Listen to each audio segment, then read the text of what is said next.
في اللحظة دي الكل نايم والهدوء قاتل، بس في صوت بيهمس جوه عقلك بيقولك افتح واسمع. أهلا بيك في قصص منتصف الليل، المكان اللي فيه كل همسة ممكن تبقى آخر حاجة تسمعها. لو مستعد خلي النور مطفي ويلا نبدأ الحكاية. بس اوعى تبص وراك. في مشرحة مستشفى جامعي قديم كان دايما في جثة محدش بيقرب منها.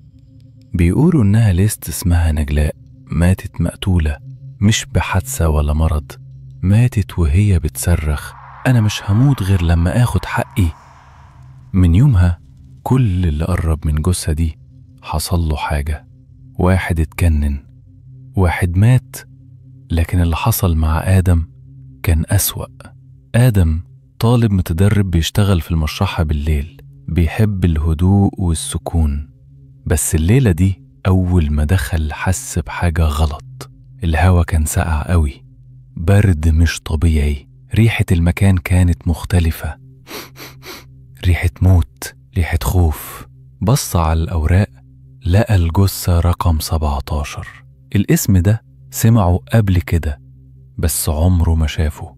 فتح باب التبريد لقاها وشها محروق، جسمها متخشب، لكن عينيها كانت مفتوحة وبتبصله كأنها لسه عايشة.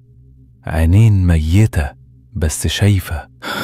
وقف يتفرج عليها وهو بيتجمد، قفل الباب بسرعة، قلبه بيدق بسرعة مش طبيعية. فجأة النور طفى، الساعة على الحيطة وقفت، الدنيا سكتت تماما، وبدأ يسمع خطوات جاية من جوه التلاجة.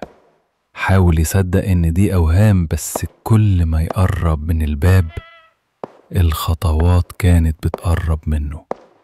بص حواليه مفيش حاجة، ولما حاول يخرج لقى نفسه رجع لنفس أوضة المشرحة، نفس الحيطان، نفس البرد ونفس الجثة، بس المرة دي كانت واقفة.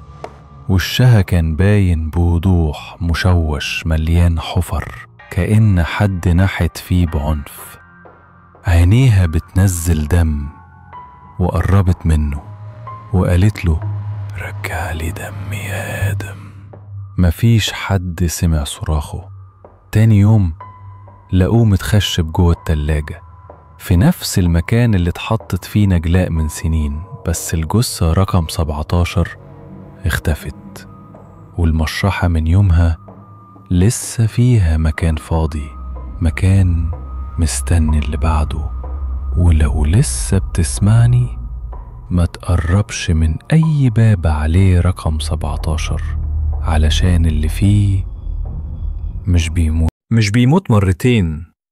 لو عايز تعرف اللي حصل بعد كده استنى الجزء التاني من القصة. بس لحد ما يجي اوعى تنام في الضلمة، واوعى تسمع الصوت اللي بينادي باسمك وانت لوحدك. انت كنت بتسمع قصص منتصف الليل، ولو لسه عايش شارك القصة قبل ما تبقى انت قصتها الجاية.